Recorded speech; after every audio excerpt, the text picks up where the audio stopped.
I think we're good.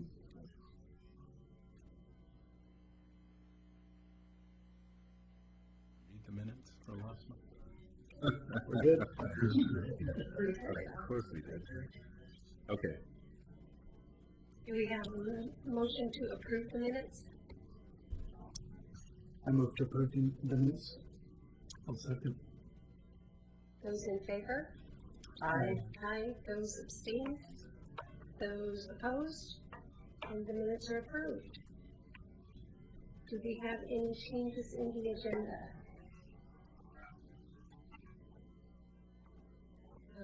Apparently I'm going to take that as a no. Okay. I would like to add something to the Okay. agenda. I just had a question. When Mary became a member of this committee, she'd come before the TAC asking about a circular driveway.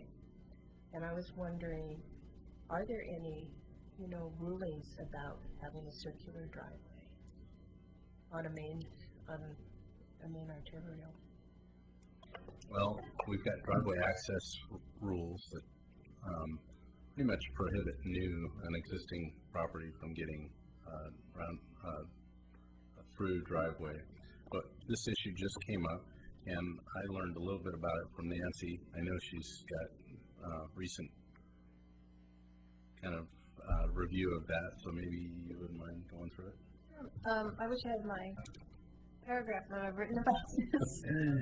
Because the code does control for new driveways or for new properties, one driveway, and we are required to provide one driveway to properties. But we discourage when people come in and ask for a second driveway for whatever reason. Normally, we do not approve it. We have a practice of not approving them based on, I think I have 4 or 5 criteria that we use.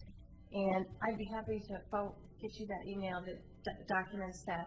Every once in a while, one comes in where it does make sense. And so you can never, as you guys know, you have your rules and practices, but there's always exceptions. And like one came in off of Lynn Avenue a couple months ago. Right, and that's the one I was asking. I've noticed going up and down. Yes, but that's unusual. Lynn Avenue is actually a good example of where it can be very beneficial because there's so much traffic on Lynn Avenue and the site distance isn't particularly good. And that one actually got triggered by relocation of a PGE pole on the property.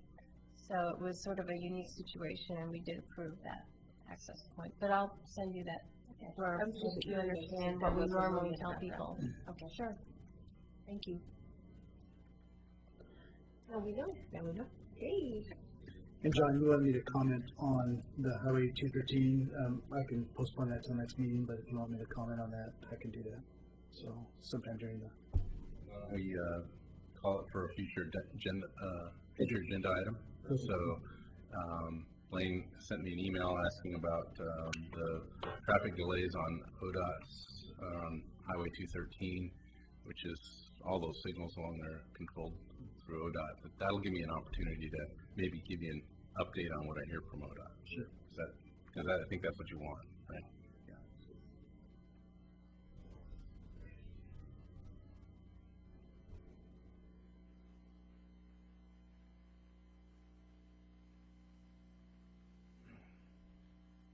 So we went through the new member consideration. We still got this item, Mary, and I guess it's about rumble strips and school zones or preceding school zones to inform drivers that they're moving into a school zone or wake drivers up, something in addition to the signage. And so that was generated from outside the TAC. I'm not sure the same kind of questions. I don't know if he's still planning to come, but I get He's not. He's not. Okay, so what I'd like to say to this item is that rumble strips would be outside of a standard that we or any other cities are using to warn the public of school zones. What we're seeing a lot of, and agencies are moving a lot closer to, is the flashing lights. And that's a funding issue. I think it's something that we need to continue to work on with the school district. It may be a safe routes to school issue, which maybe staff needs to bring forward. But I know Nancy and I haven't talked about it in specific, but to me, For one, there's costs associated with rumble strips as well, and there's replacement costs whenever we need to do pavement rehabilitation there. And while there's costs associated with flashing lights, I think they'd be a lot more effective. And so I'd recommend that we not consider rumble strips preceding a school zone. Okey dokey. Also, I think the effectiveness of the rapid flashing beacons is pretty high. And I think somebody can snooze, and they'll feel the rumble strip, but they won't register in their mind. Maybe the rapid flashing beacons are pretty prominent, and they say, oh, better slow down. So I think that's a better fix for the problem. Input. Well, and in some of the stuff that I read, they seem to be mixed reviews on whether or not rumble strips work. Other issues, they're noisy, so if you live near one, you gotta deal with the thumpity thump thump every time somebody goes over one, and I think you generate a fair amount of frustration with rumble strips. Whereas I see a fair amount of favor of the flashing lights. We don't have any yet. I think this high school will be the first place where we'll see them go in. But. So anyway, I'm going to take that item off the agenda since that person isn't planning to be here.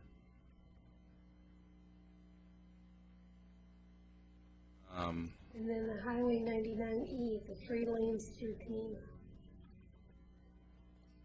Right.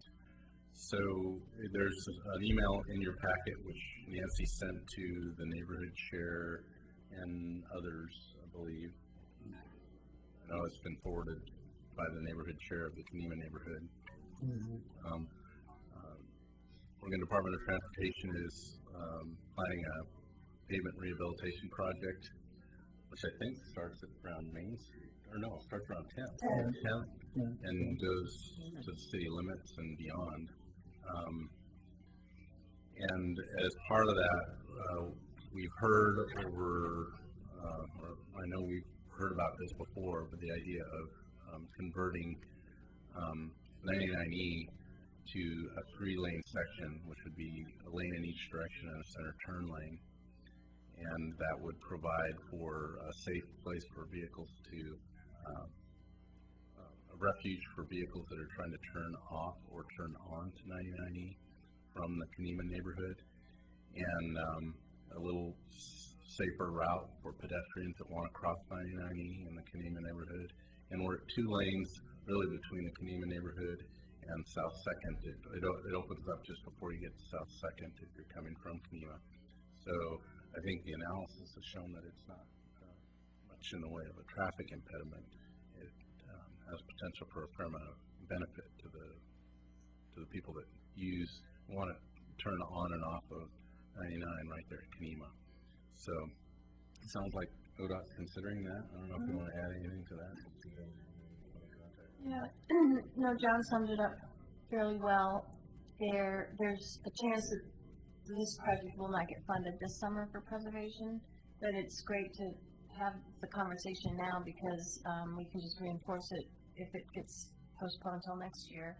And we have given the neighborhood an opportunity to provide input. Everyone's very supportive of it for just slowing traffic in that area, hopefully.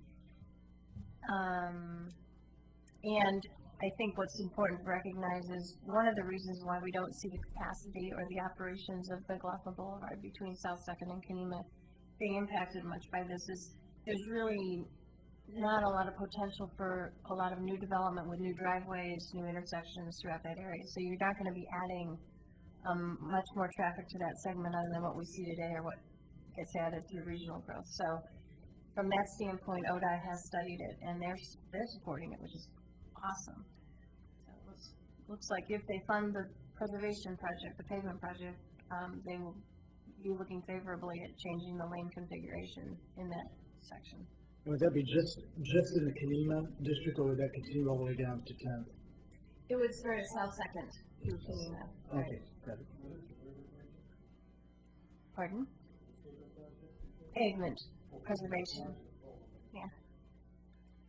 So we'll have 2 lanes up to 2nd, and then we'll go to the 3 lanes, and then When you get on the other side of Kenema, then it'll open up to the 4 lanes. Yeah, I think it's the 3 lanes for a while, because they did that safety project down there. So it's part of the way to Canby is 3 lanes. So, and then you run into that funny little thing down at South End Road in New Era, and From the city limits, as you come into the city, sometime before that first cross street, as you come into Kenema, it would go to a 3-lane section. And you're right, there is a section further out of town that is 3 lanes as well, I believe, but it'll stay 3 lanes all the way in through the city until you get just past the towing company, Bud's Towing, and there it opens back up to 4 lanes. even that, Yeah, 4 one of lanes right there. going southbound, and one of those lanes is a drop lane to make the left turn on the South Second, so that's an unusual configuration. But once you get past that, going through the tunnel will go back to 4 lanes.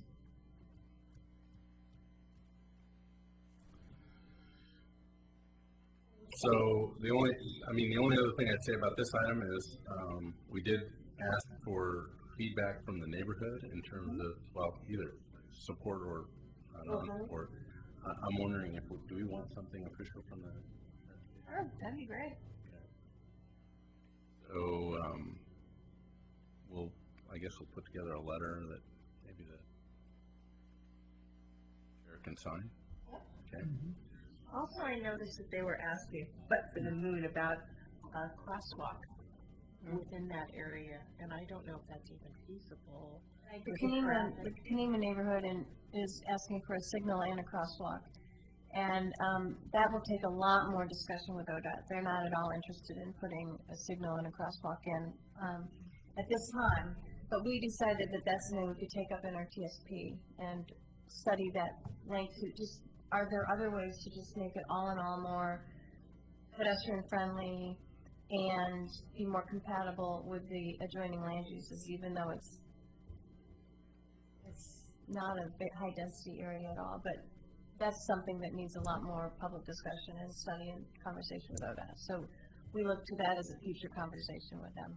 Okay. Thank you. I can't imagine that I would want to cross the street. We'll do it all the time. Yeah. That's why they're very nervous. Okay, we're ready to move on?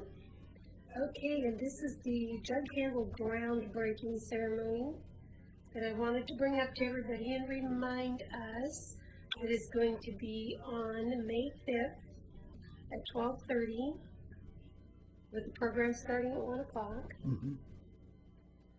at Home Depot. And if I'm understanding it, we're like on that far end of Home Depot? On the lawn, Towards on the Washington Street side of Home Depot, on the lawn just right off the parking lot. You won't be able to miss it. We'll have tents set up and. So if you can, it would be good to come to support the group. So I think our mayor is speaking, so that's a. The MC, we have Right. it. Did you know that yet? Doug? Yeah. And the governor, Governor Kitzhaber, will be speaking as well.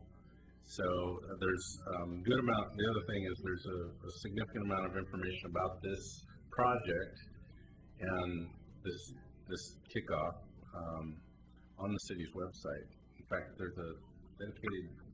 There's a story to it now, yes. And then there's a dedicated website as well. Right. So check that out. Lots of projects. Okay, and with that, I have a note to myself. We have a guest going to speak to us about high capacity transit. Josh Barrymore. Host?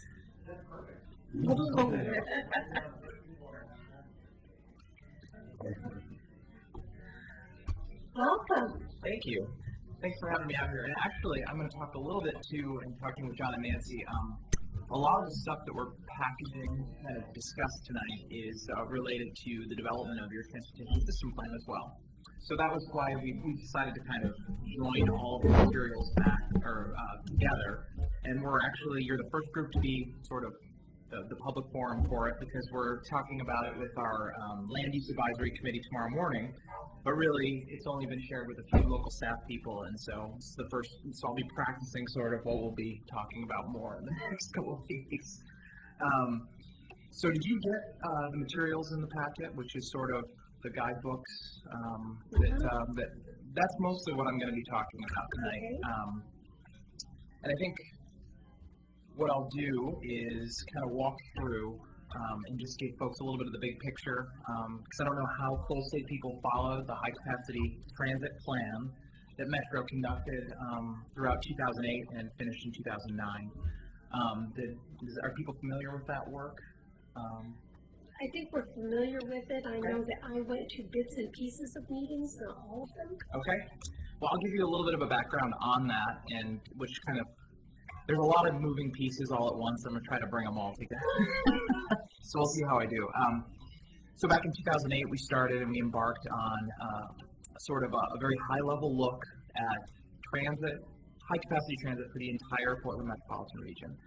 Building on the successes we'd had with building out the MAX system and the West Commuter Rail line over the last, since the 1980s. And really what it was to do is say we've been pretty successful over the last 25 years, and where were we going in the future? How could we set up a system to evaluate where we were going to invest and make those investments in the future, and really just to kind of evaluate where we'd been and where we were going and create sort of a very transparent way so people from all the general public, local technical staff, and elected officials could follow where the system was going in the future. So after a little over a year of technical work, as well as a whole series of public open houses and workshops, they identified a series of corridors. And by corridors, I mean they're generally about a 1 mile swath that center on a variety of different things throughout the region. And to bring things down to sort of Oregon City, it's looking at the 99E McLaughlin corridor from Milwaukee all the way down to Oregon City, as well as extending the existing Green Line from Clackamas Town Center area down to Oregon City as well, sort of in the vicinity of 205. So those are the two high-capacity transit corridors that were evaluated as part of this plan. Sort of at the end of the analysis, they did a prioritization of all of the high-capacity transit corridors and evaluated them into multiple tiers. There were 4 tiers. And I believe Nancy, you can correct me, the Oregon City corridors fell in the top of the second tier. And at the top tier were the Southwest Corridor, which is also known as 99W and Barber Boulevard, out of Central City, Portland, down to Sherwood, and the Powell Boulevard Corridor from Portland Central City to Gresham. And then the third one was the West Commuter Rail Corridor, upgrading the service on that to a higher frequency service. Those came out as the top 3. Of those 3, the JPACT, the Joint Policy Advisory Committee on Transportation, which is sort of the guiding board for transportation at Metro, and the Metro Council, prioritized for the next regional investment to be the Southwest Corridor. So currently Metro is embarking on the work with that project in terms of looking at an alternatives analysis, as well as doing some planning related to the ODOT facilities of I-5 and 99W. So that's where that process left off. And so what I'm here to talk about today is there was sort of an unanswered question that now that we have this whole framework and we identified all these corridors and prioritized them, how do we continue to have other corridors develop and become sort of ready for transit in the future? And how do we continue to evaluate them every year? Because we don't have the money to go through, I believe it was $1 million high-capacity transit plan that took, a lot of it was the public involvement in the technical analysis work. So to create a system that's very transparent and understandable, and that allows local governments to make the investments necessary to become more attractive for transit investment in the future.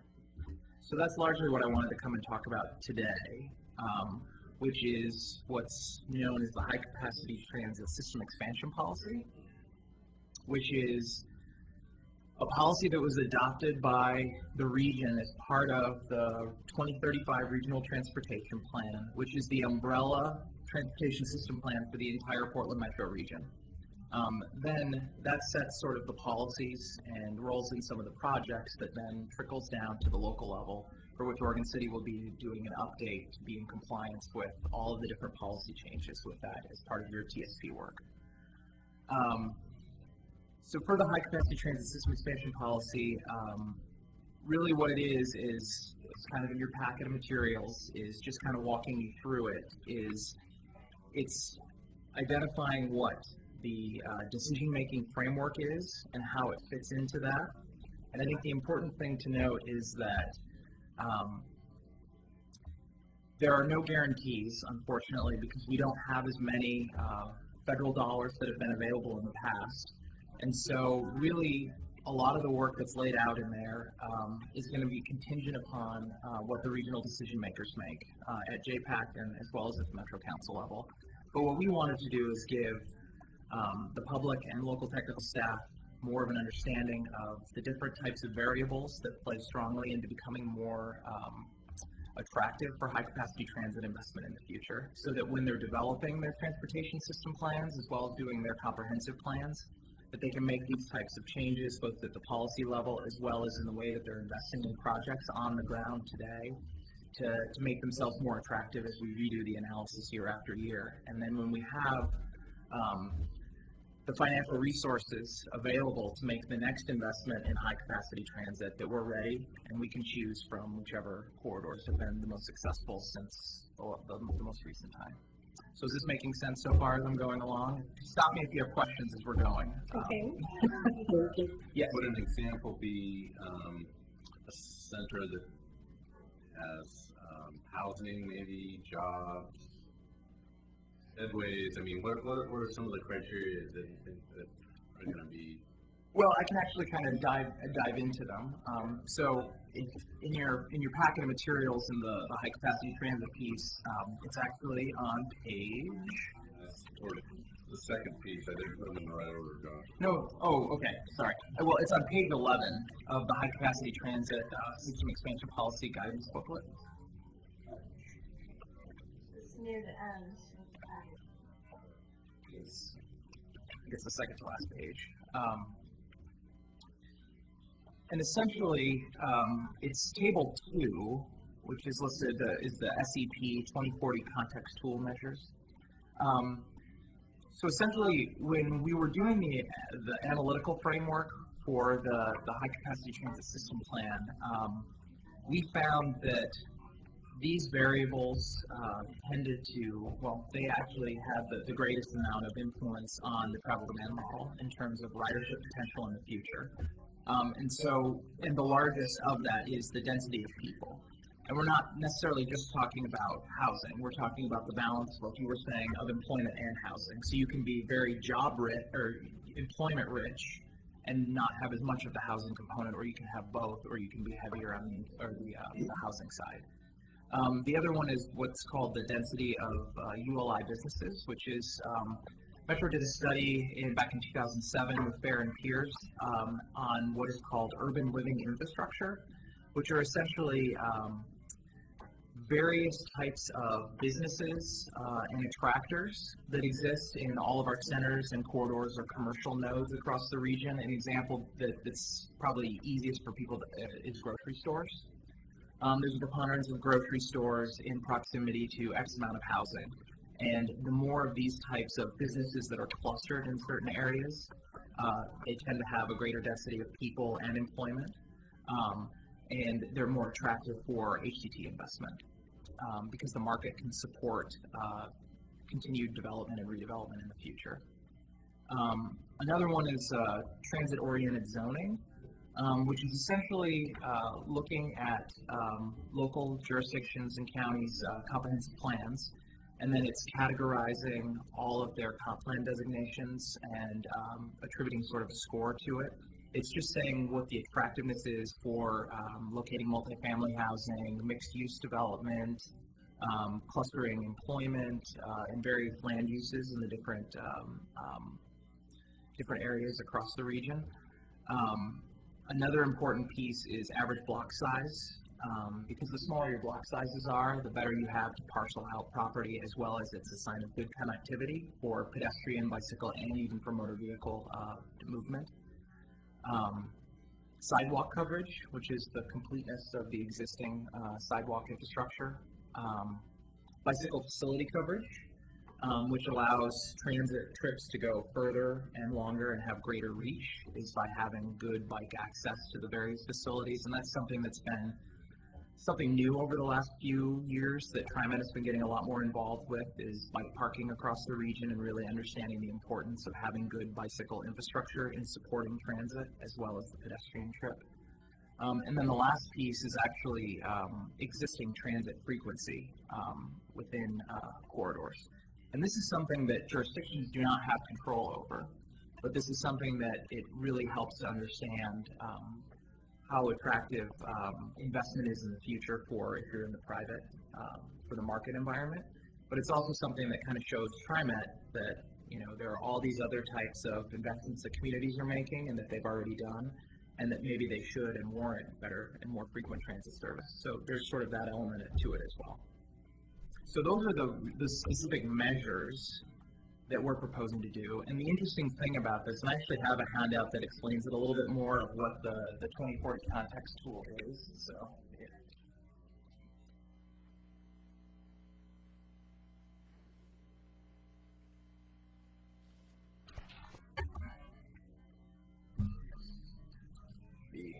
I have quite a few of them. I'll wait till everybody gets some time together.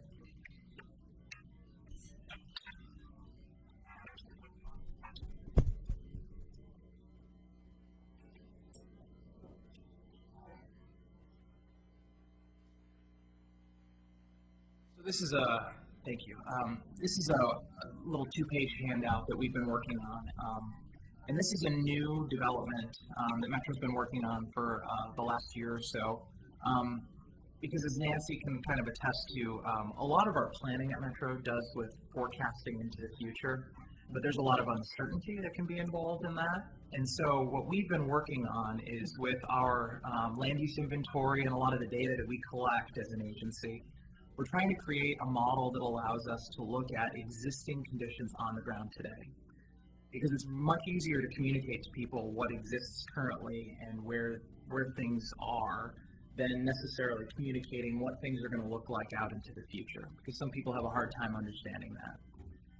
So what we've done is we've created a walk-based model. We've essentially covered the entire Portland Metro region with 264 foot by 264 foot grid cells, which allows, as you're looking at measures like sidewalk connectivity, it allows you to look within one cell by one cell to see how much sidewalks are within that in proximity to where you're standing. So if you're standing in one instance in downtown Oregon City, based on the analysis that we have or the ability that we're able, it can tell you what the completion of the sidewalk network is within a distance of that cell.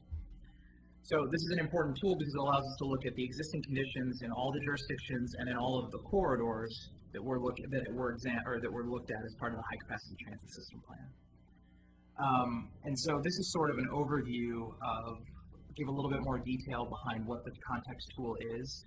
And we're working right now on a web-based visualization module that will allow you to actually go on and utilize this to see, you know, if you're looking at, it allows you to go all the way down to where you live, to the parcel on which you live, and looking at all of these measures. And I'm focusing more on the measures that we're looking at that are more applicable to the transit piece. So if anybody has any specific questions on that, I'm still learning about this too, because I'm trying to learn more of the details behind what's there. But really, this is sort of the important piece that links the work we did with the high capacity transit plan overall, which had more of the forecast-based measures. And this is translating it to on-the-ground conditions to also show local governments areas in which they may need to invest more in the future, or where they need to make some modifications to their zoning, where are gaps in the sidewalk network in areas in which, or for the corridors that they looked for the future. And so with that, does anybody have any questions on this first little piece? Is that making sense? This is my first time trying to explain it to the audience other than technical staff, but we'll. How do you figure in the complexity? How does the complexity of how the route, let's just say from Milwaukee to Oregon City, seems like that there may be some complexities in just getting that. So how does that play? That's actually a great question. We haven't really gone to the level of doing sort of like an opportunities analysis or, right of way or the basic environmental. I think that that's something that, so let me back up. So talking a little bit more about the miniatures, then flip back a couple pages, actually just to the one page previous, page 9. And part of this system expansion policy is something that we've not really done before, which is we're saying that if jurisdictions want to start working towards all of the things that we're talking about and improve their scores on all of those various measures, we're trying to establish sort of a process for them to do that. And so this is what we're calling corridor working groups, which is basically, so we have the corridors from Milwaukee and from Clackamas Town Center down to Oregon City. You don't have to choose either one of them. It's just you're looking at the city of Oregon City, but partnering with the other jurisdictions in these identified high-capacity transit corridors to start looking at a variety of those things. And you would look at something such as that as saying, we're more interested in pursuing it on McLaughlin or in or around the vicinity of McLaughlin and 99E for these various reasons. And so that's where you would focus more of your attention. I mean, it allows you the opportunity to make that decision for yourselves as a jurisdiction. Or if you're more interested in pursuing more of the 205 corridor from Clackamas Town Center down to Oregon City. I mean, that's totally up to your discretion. Whichever one you would think fits better into your transportation system plan or to the goals of the city overall. But you would do that type of an analysis as a corridor working group. You would say, well, here's some of the challenges that we're going to have to overcome as part of that.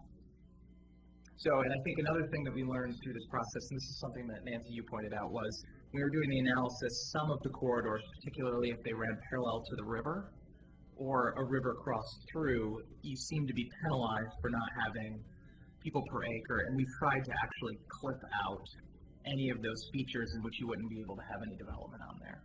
But when you're looking at them in the future, you'd still want to consider them for the potential environmental impacts. So, that's a good question, though. This one's a question. We're probably going to see some major development in the north end of our city. These might be areas where a high-capacity system comes in, and yet we don't know where we should preserve right-of-way. Right-of-way, they're basically brownfield, so there's no impediment. There's impediments, but there are no buildings that would have to be bought and destroyed or anything in the process. And yet, we'll be doing this probably quite a bit earlier than anything you'll be doing in our corridor. I'm not quite sure how you deal with that unless you've got a general idea. For example, if it's coming down 205, and we want to connect it into Main Street or something, where should we assure that we're going to have a right-of-way? The right-of-way piece is actually a really complex one to answer. I mean, that's actually a really hard piece to answer. I will say that the one thing that I'm trying to stress with jurisdictions that are doing planning for eventual extensions, and the three that come to mind are all in Washington County. There's Tigard, which actually received a transportation growth management project from ODOT to explore what station communities or potential future station communities, where they would be, and also to start looking at right-of-way acquisition. Another one is Forest Grove. Forest Grove, theirs is because they want to take advantage of the right-of-way that the railroad owns and that they can have sort of a partnership with them on that. And looking at, what are potential station areas there. But the one that's probably the most that's trying to wrestle with that question is the Amber Glen Tanforn area of the region, which they propose to put a regional center out there. They're actually partnering with TriMet, and the city of Hillsborough is funding an analysis of what potential right-of-way acquisition would need to look like for that. But through this planning process, what we're talking with local jurisdictions is identifying focus areas in which you know that development is going to be happening within your jurisdiction, and looking at those as being potential areas where high-capacity transit and just transit service in general would be more beneficial in the long run. It's really, you know the areas of your city better than we do at the regional level, and there's no one-size-fits-all approach. And allowing you to identify these focus areas where you could intensify the types of development that you're looking at or the need for transit in the future. And I'm trying to back away from calling them station communities, because there are areas in which they may just need more transit service in the short term before jumping to the long term. But I think that that's a good question, and we haven't really figured out the specifics for how to preserve the right-of-way for transit in the future. A little bit of something good going for us down here in that we do have the old Agnes Avenue that runs parallel to I-205, goes across Clackamas, and that would be a very good opportunity for future right now. It has its problems with soil conditions, but we seem to be able to get over those problems with the right foundations and that kind of thing once you've actually decided that this is where you want to go. So we're looking at, in terms of McLaughlin Boulevard, it's a little trickier, and a lot would depend on ODOT does not want to give up capacity on these state highways. So there is still an opportunity to perhaps come through Gladstone. Gladstone's never been fond of light rail, and these are going to be big challenges for us in the future. But it's part of the process, and this is just kind of maybe step one with this SCP process. Don't take away the trolley trail for pedestrians to make for light rail. Well, I think that's also an important point with talking about the city of Gladstone, is that when you're working through these corridor working groups, it's important to identify and include all of the jurisdictions that are included in that corridor to start having those types of conversations. Impressive to me how quickly really the Green Line to Clackamas went in, and far faster than I imagined it would. I think being close to that 205 corridor made a lot of difference in terms of space available. I think when ODOT or the federal, whoever built I-205, built it, they preserved a lot of right-of-way in there for future whatever, and that was very helpful.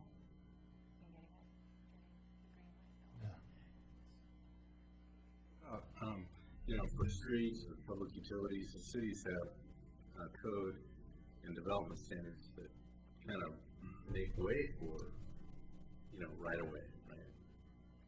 Is there like a draft ordinance or design standard that cities should be adopting, so that if there is a development that's in what we think is an area where rail might come in the future, where we could then condition that development to provide that kind of right of way, or at least, we may have to pay for it, but, at least there's some. So is there anything like that cities are adopting that Metro is kind of helping? General design guideline principles for streetscapes, and there are some transit design guidelines that TriMet has actually released, but it's mostly centered on the bus stop. I think what is being looked at in the Amber Glen Tannisbourne area right now with the city of Hillsborough is trying to get at just that question, is how much right-of-way, how do you need to do that, and how can you actually put it in so you can get the condition of approval for it.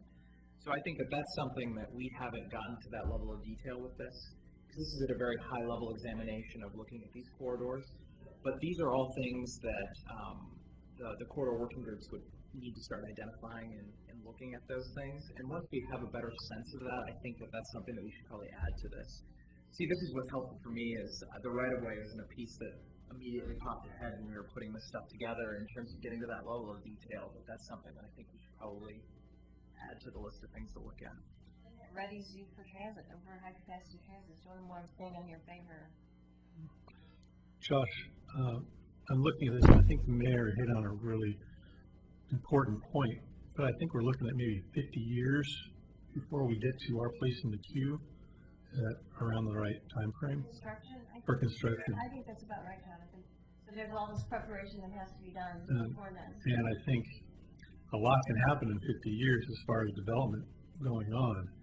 And unless we do something, identify those corridors in our TSP, I think that's a crucial starting point to put that in our TSP now, because we're going to have a couple TSPs going on and occurring down the road by the time we get to construction or even the planning phase of something like this. And unless we protected some of these, the right of way, the costs are going to be astronomical. I'd like to comment on that 50-year period, because all of the light rail systems you've seen in Portland are within what, a 30 or 40-year period. I mean, and there's been a lot done, so I think. I think I should be more optimistic. Yeah, well, I'm just saying what's happened there. I mean, it has, there's been a lot of light rail structures been produced in a 30, 40-year period. He's right. I would actually also just throw out there for consideration that the whole reason about putting together this transparent process is there's no such thing really anymore as the queue.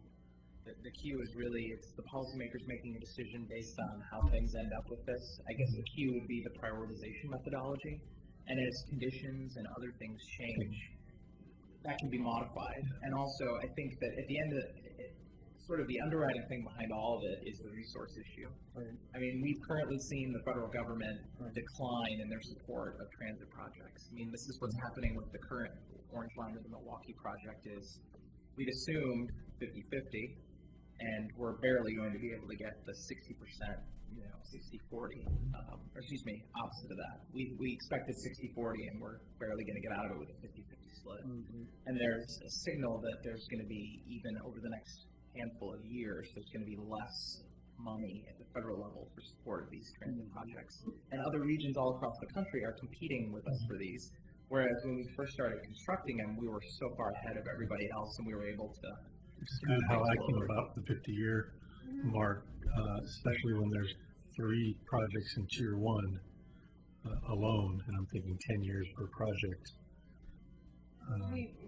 and funding disappearing. Exactly, but it's the kind of thing where we need to start planning for it now, so we're ready. No, I agree. In fact, we need to be proactive Right. Yeah. On acquisition of properties and how we develop the properties surrounding it. And so that's. I guess I want to make one point though about the right of way too is, while ODOT doesn't want to give up capacity on their highway systems, you can make the case for high capacity transit that they are replacing capacity by virtue of the different type of mode. And if we look, the light rail does not have to be off of the existing rights of way. It may be possible that you could, by then, figure out the way to put it within the 90-90 right of way and make the signals work and make the pedestrian crossings work and all that stuff. So I don't think we should assume we have to get all the right of way for transit. I think that's a great comment, and we can talk about that more too with the TSP stuff. Is that I think that nothing is, all bets are on, I guess, with respect to this. Is I would implore you to choose whichever corridor you want, look at the high focus, the high capacity transit focus areas, as we're calling them, as you want them to be in your community to prepare for the future, in terms of where the investment is. I think what we're trying to get away from is, using the Green Line as a great example, is we usually treated transit and we're very opportunistic with it. But really what we're trying to change is saying we need to, opportunity is great, and being opportunistic is a great piece of that, but we need to also put it where we need it to be to serve communities in the future. And, the ODOT right-of-way piece is a great example of that. Is, if that's where you want it, you need, there are other things that we can work on to get it there. So, just like with the Boulevard project and, those types of improvements, there's a lot of stuff we can gain with working with them. So. Does anybody else have any questions on sort of the overview of the transit element of it? I know it's a lot to take in, but I think what's really important is while you're working on your transportation system plan, I think that all the comments that you've been making is to really start looking at each of the corridors, and I actually have a map that I'll pass around. This is corridors that are outlined in black. That was a really quick kind of trying to get it produced. It's zoomed in to look at Oregon City and the two corridors that point down towards Oregon City. And what it does is it shows the composite score of all the different measures as they compare sort of across the region. So there's no sort of target threshold. It's just looking at each of those measures and it's comparative. So they're compared against one another. So where something scores highly, like for people per acre, the highest thing that's on there is the Pearl District downtown. So that's the highest possible point of the spectrum.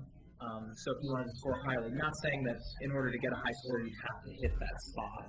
It's actually more along the lines of, I believe it's 40 is the lower end of the top range, which is more of what regional centers are currently slated to have in Title VI. But that's across all of the measures, just to kind of show you where you are across the spectrum. And there are areas like particularly the older portion of Oregon City, the downtown. I mean, it does really well on all of those measures I was talking about because it has good bones, it has a great street network. There's some topographic challenges, but it scores really well. And I mean, if you look at the regional maps, which we'll have up online for people to look at, it's really interesting from a historic perspective to really look at all the measures and see which areas, without an overlay of where things are. And it's almost all historic, older downtowns do really well. So, New cable cars. yes.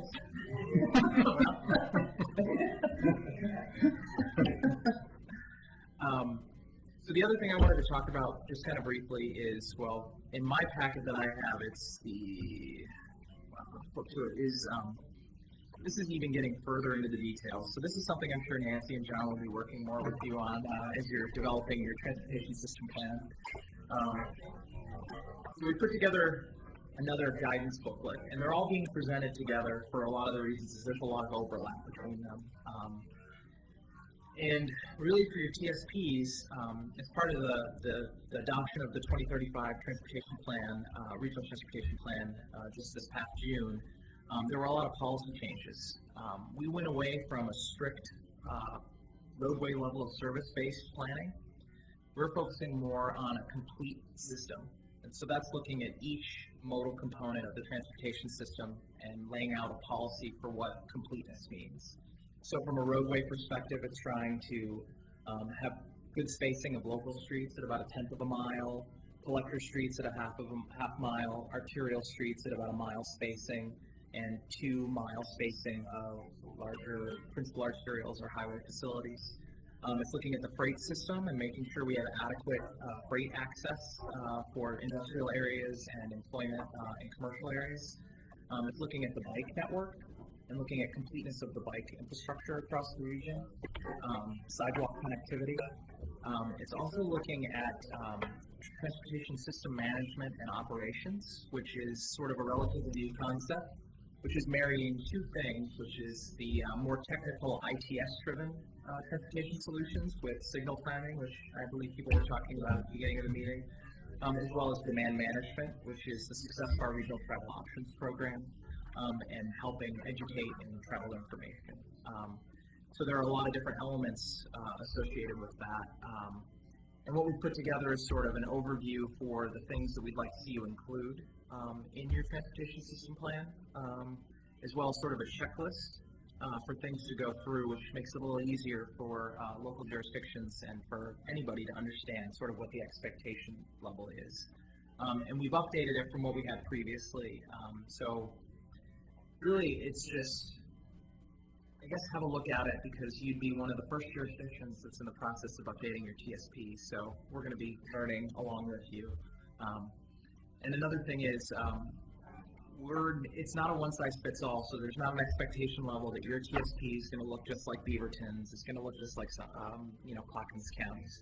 They're going to all be unique in their own way. And I think that this is just sort of laying out the framework for things we want you to consider and look at and ask the questions, and transit being a key component of that. So with that, I don't really have anything else. If anybody has any other questions for me, or on this one here, Tilson put on a 2-hour brief on some new documents that came out that have been released in 2010. One of them is called Advancing Metropolitan Planning for Operations and Objectives-Driven Performance-Based Approach. That's a guidebook. The other one was advancing metropolitan planning for operations, the building blocks of a model transportation plan. Sounded like Metro was working with the federal government to come up with these guidelines, and I was wondering, are they different, or does this supplement those documents, or are you familiar with those documents? Those guidelines you're talking about are strictly towards operations, which the federal government defines differently than the way we define it. We're trying to get them to change the way they look at it, but that'll take a long time. But really, it's the transportation system management operations that I was talking about. So it's trying to bring more of the performance-based piece and getting more on-the-ground information. And I can use a tangible example. I don't know if people are familiar with the portal system, which is housed at Portland State University, which is essentially a voluminous amount of data that's collected for the ODOT transportation facility. Primarily, it's 205, I-5, US 26. I believe they have 217 on there and I-84. And it's essentially, it'll give you every bit of day, every day of the year for I think the last 15 years worth of data in terms of travel time from one point to another, what the volumes were. So there's a lot of the data on that, the highway system. And as part of this, we're actually trying to develop a similar thing for the arterial network. And we're doing some pilot testing, and we're going to be doing some planning work over the next year to develop this performance measure system for the arterial network, which will provide us more of that operations aspect to feed into the planning process.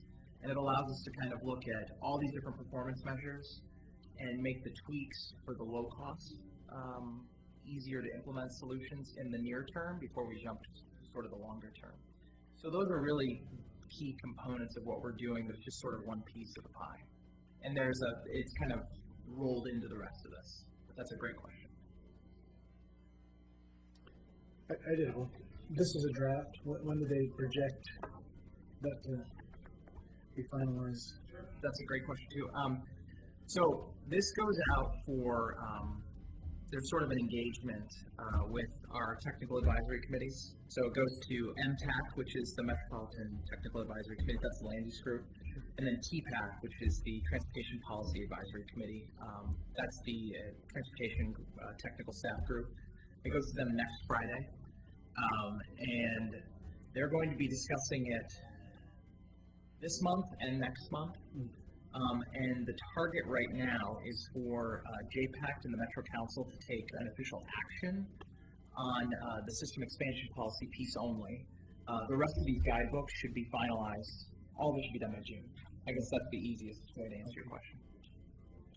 And as we, as committee members, as we digest all of this information and we'll start working on the TSP, would you be the person, or who would we call to talk to ask I would questions? call me. Okay. I would direct all your comments, and I'm going to be working a lot on this. So I may not be your direct representative for your TSP, but I'm the one who's trying to track a lot of this and all the moving pieces. So. Thank you very much. No, thank you. Hey, Josh, maybe one thing is there anything advice you can give this group on how they can kind of make progress on the SCP? System expansion policy, is that going to be strictly for TSP or? It's a combination of a few things. I think. What should we do next? Well, I think the first thing is to form your corridor working group, and to start getting together with the other jurisdictions that are within each of these corridors. And then through your TSP, I think starting to look at some of the questions that you guys were already starting to tackle, which was where are your high focus areas, or your focus areas for where you want to look at development and growth in the future within the city. And then the biggest piece is through your system plan, by looking at sort of once we get the analysis up of the different measures, each individual measure, starting to look where you have room for improvement. For example, if it says that you have some issues with sidewalk density or the sidewalk infrastructure, as you're looking at your transportation system plan, looking at how you're going to link and do those types of investments and construct various sidewalk projects, how are they relating to your focus areas where you want to focus development, and how are those all sort of interrelated? I think it's how does the TSP, how's it going to relate to the EIP, and in terms of where you're going to stagger those investments. Does that answer your question? I think that's. And I would just suggest the advisory committee here that in order to really prepare for light rail or whatever it might be, high capacity transit coming to Oregon City, we're going to have to engage the county, because what we're looking at is not a bunch of little cities up along the way between here and Milwaukee. You go to Gladstone, but from there on up to Milwaukee, it's unincorporated Clackamas County. So it's going to be really important to get on that radar screen, unless we go the I-205 route. And so just sort of how we actually kickstart that is, I know it's no rush, but maybe that's what we address in our TSP is, this is how we're going to kickstart our preparation for the SEP.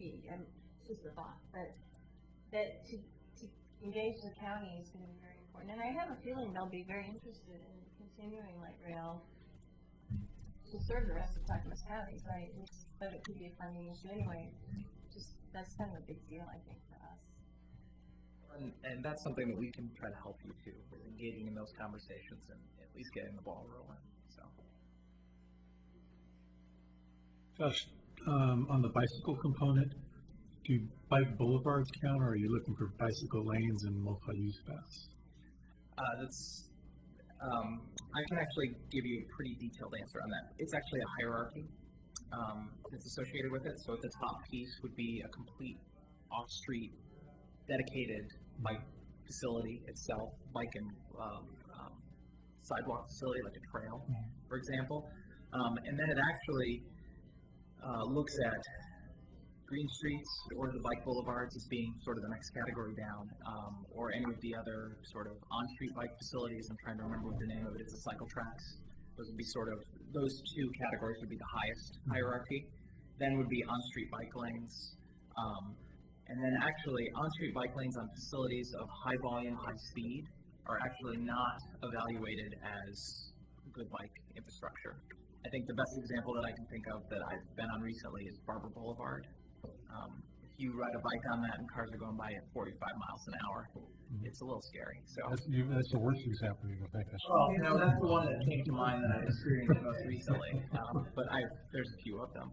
I just have spent more time on a bike out in Washington County recently, experiencing some of the unsafe facilities. But, High capacity transit, in Oregon City's case, does it equate to rail, or could it be, I mean, it could be a bus system, a stronger bus system than what we have now? I've been purposeful about using the term high capacity transit, and that's because I myself, I'm trying to make sure that we define high capacity as carrying lots of people in a dedicated right of way at higher speeds. That could be anything from bus rapid transit system, much like the MS is in Eugene that they've been operating over the last few years. It could be commuter rail, expansion of a high frequency service. It could be streetcar if it's in dedicated right of way. It's really not dictating the modal element of it, it's the type of service that's offered. So it's mostly carrying a lot of people in a dedicated right of way, or as much of a dedicated right of way as possible. It really, because you don't dictate the mode until you're through the alternatives analysis process.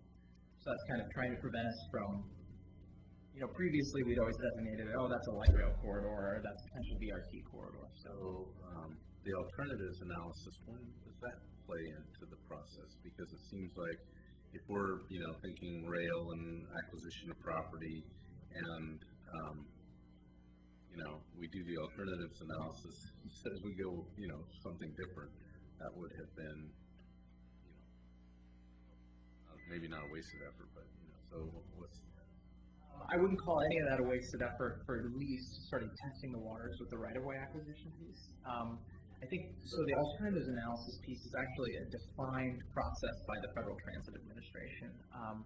And that's actually the step, once your corridor has been designated a regional priority, then once the elected officials make that determination, then Metro makes the application to the federal government for an an alternatives analysis, and then you're awarded or not awarded a certain amount of money to actually do all of the work. And it's preliminary environmental work, it's doing a lot of the stuff that we're talking about.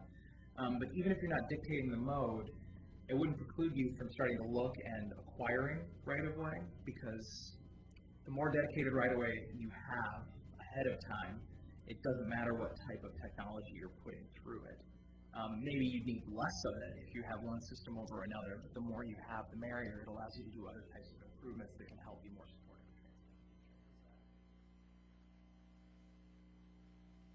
Quite the clean, it's not quite the clean recipe step by step that we'd like to see in engineering.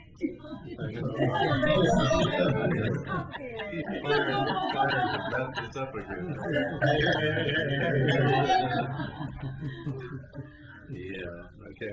I wish it was much more scripted, and you knew exactly what was expected of you. But I think the other problem we run into is we try and do money, but things change at the federal level. They've changed a lot over the last few years. Any other questions? Thank you for coming. Thank you for having me. Thank you very much. I'll give you a call and follow up a little bit probably after this. I know we're pretty much done with our meeting, but Yeah, there we might have be, a yeah, link if you on just handed out some things here. Anybody know Lloyd Purdy? Purdy is our downtown manager. Oh, that's why I recognize you. He's always walking the streets downtown. If you go on Main Street back up 3 times, you're bound to see him. He's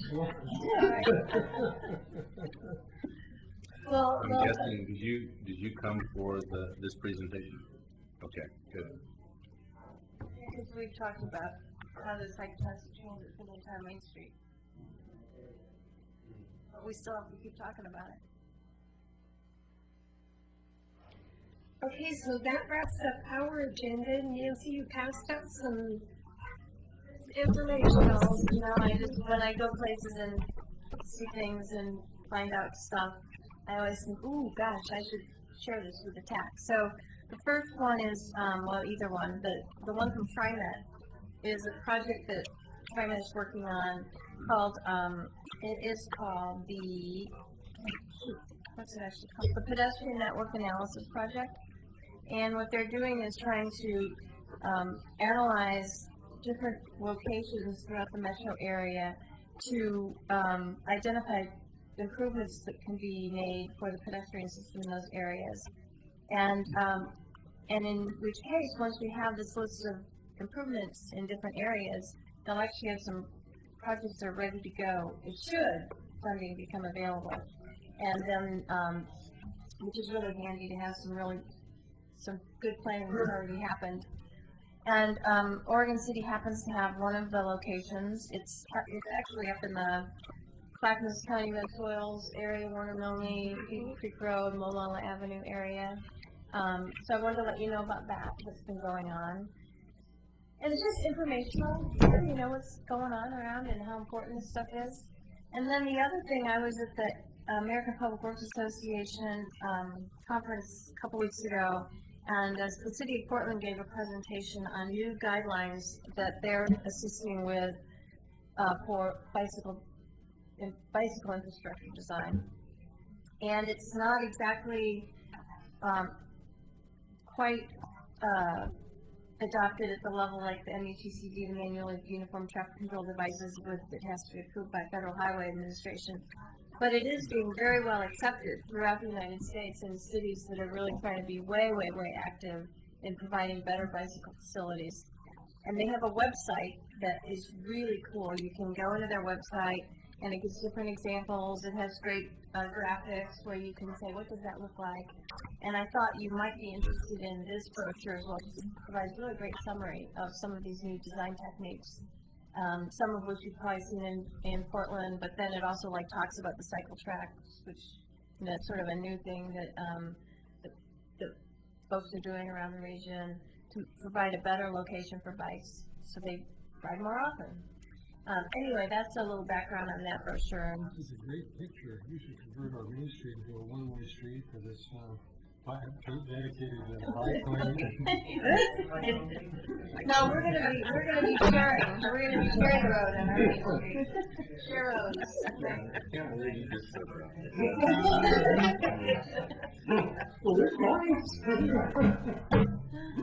Okay, any other questions, concerns, emotional outbursts? Okay, with that, we are adjourned. Thank you, and we'll see you next month. Or we'll see you on the 5th. Yes. Yes.